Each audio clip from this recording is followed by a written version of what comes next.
Hello friends, welcome to Amrita Maurya coaching classes. आपके साथ मैं हूं अमृता।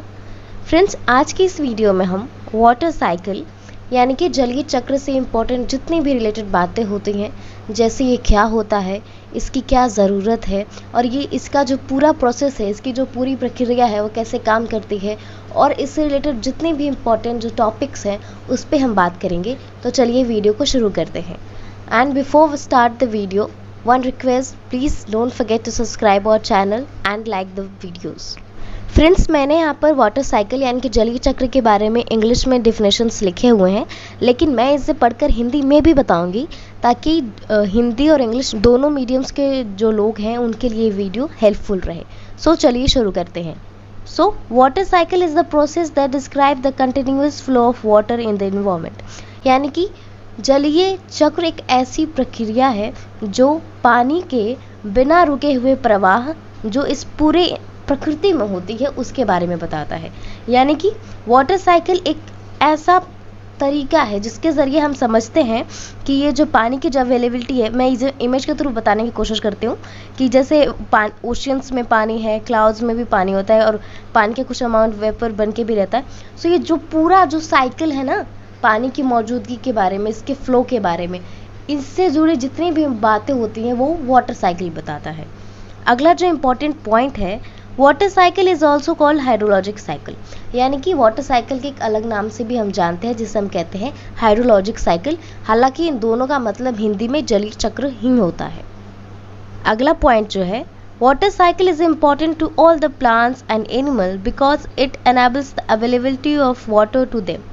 यानी कि हमारे माइंड में क्वेश्चन आता होगा कि हमें इस वाटर साइकिल की ज़रूरत क्यों पड़ती है। ठीक है, सो ये वाटर साइकिल बहुत महत्वपूर्ण हो जाता है क्योंकि इसी के ज़रिए पानी सब तक पहुंच पाता है, चाहे वो प्लांट्स हो या फिर एनिमल्स हो। This is how the water cycle is very important to not only for the humans, for the plant also, because it enables the availability of water to all of us. अब हम इस water cycle का जो ये diagram है उसको read करेंगे और इसके अंदर जो हर एक जो टर्म लिखा हुआ है उसके बारे में जानेंगे। So before we go through the diagram, इससे पहले कि हम डायग्राम को समझें, हम इन सारे जो टर्म्स हैं ना उसको समझ लेते हैं। ठीक है, ताकि ये हमारे लिए जो डायग्राम की रीडिंग है वो आसान हो जाए। Important processes that take part in water cycle, यानी कि वो सारी प्रक्रियाएं जो इस जलीय चक्र के दौरान बहुत अहम भूमिका निभाती हैं।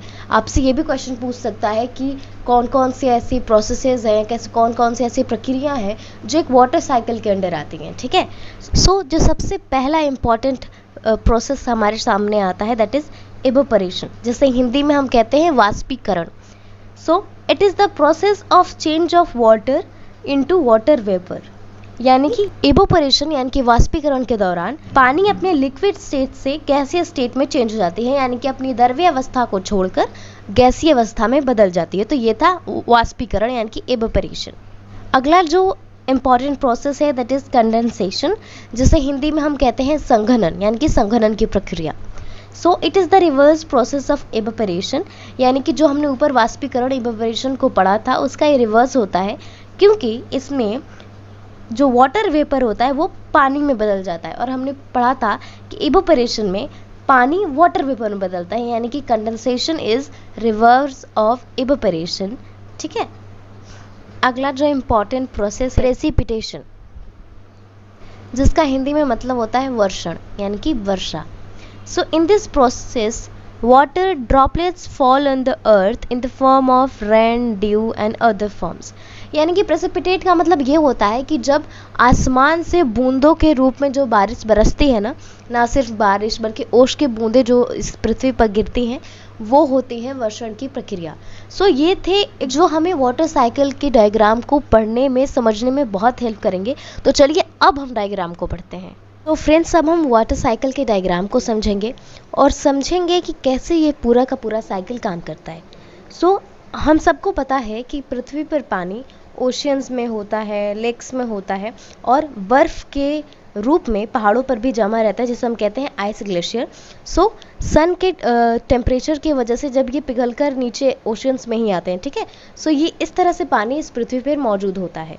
सो जब लगातार इस सूर्य का प्रकाश हमारी पृथ्वी पर पड़ता रहता है, तो ये जो पानी मौजूद है ओशियंस में हो, रिवर्स में हो, लेक्स में हो, वो धीरे धीरे गर्म होना शुरू हो जाता है। और जब इन पानी का टेम्परेचर बहुत बढ़ जाता है तो ये पानी धीरे धीरे वाष्पित होने लगते हैं, यानी कि इवोपरेट होने लगते हैं, ठीक है। सो अब ये जो पानी अब तक जो लिक्विड स्टेट में था, अब ये गैसीय स्टेट में हो जाएगा। So this is the process called evaporation. इसके बारे में मैंने आपको अभी इस डायग्राम से पहले बताया भी था।